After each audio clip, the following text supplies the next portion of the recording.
కూతురులాగే ఉంటాను.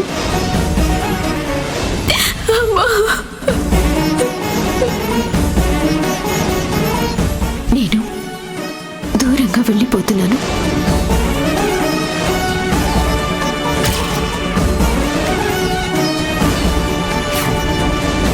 అమ్మా జ్యోతి, నువ్వు బ్రతికే ఉన్నావా తల్లి?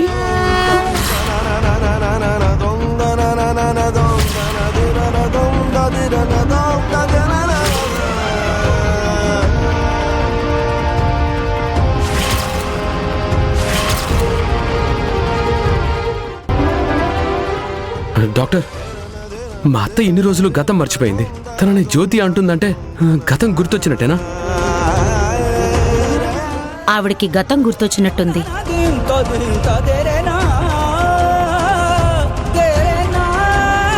చాలా థ్యాంక్స్ డాక్టర్, చాలా థ్యాంక్స్. It's okay.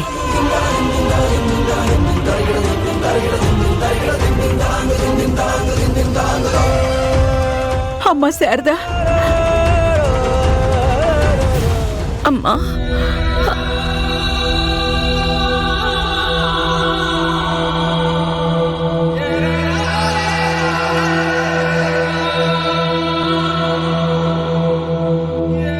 జ్యోతి, నేను గతాన్ని మర్చిపోకముందు నాకొక నిజం తెలిసింది. అప్పటికే నువ్వు ఇల్లొదిలేటో వెళ్ళిపోయావమ్మా. ఆ నిజాన్ని నీతో పంచుకోవాలని నీకోసం నేను వెతకని చోటంటూ లేదు. నువ్వు నా పెద్ద కూతురివమ్మా.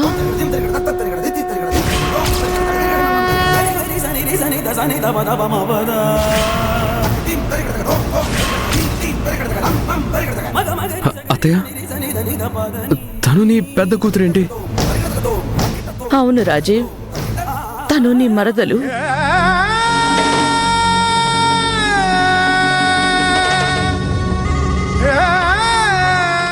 జ్యోతియే నీ కన్న కూతురని నీకెలా తెలిసింది అత్తయ్య?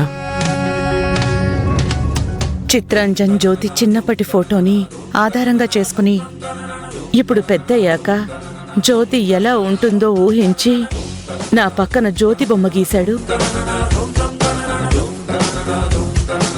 అమ్మా, మీ అమ్మ వెళ్తుంది.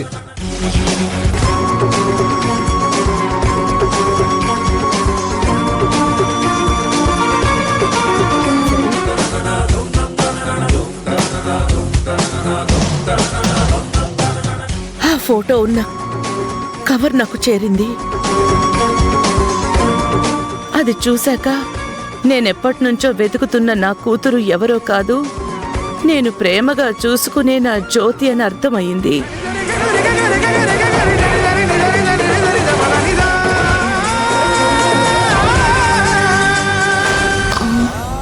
ఈ కవర్ ఏంటి కొంచెం డిఫరెంట్గా ఉంది?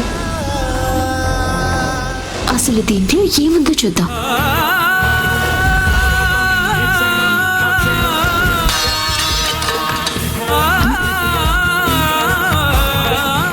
కిచెన్లో సౌండ్ వస్తుందేంటి?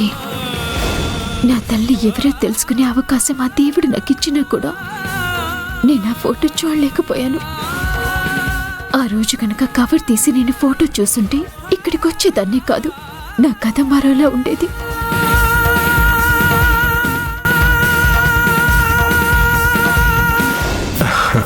మాధవి గారు, మీరు మాటల్లో పడి మీకు వచ్చిన కొరియర్ చూడడం మర్చిపోయారు. అవును కదా, మర్చిపోయాను.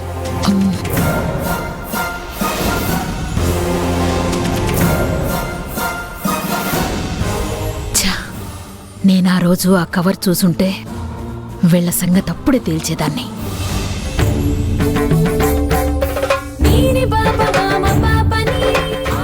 ఏంటి జ్యోతి అలా చూస్తున్నావు? మన మధ్య తల్లి కూతుళ్ళ సంబంధం ఉన్నా కూడా రక్త సంబంధం అని తెలుసుకోలేకపోయాం.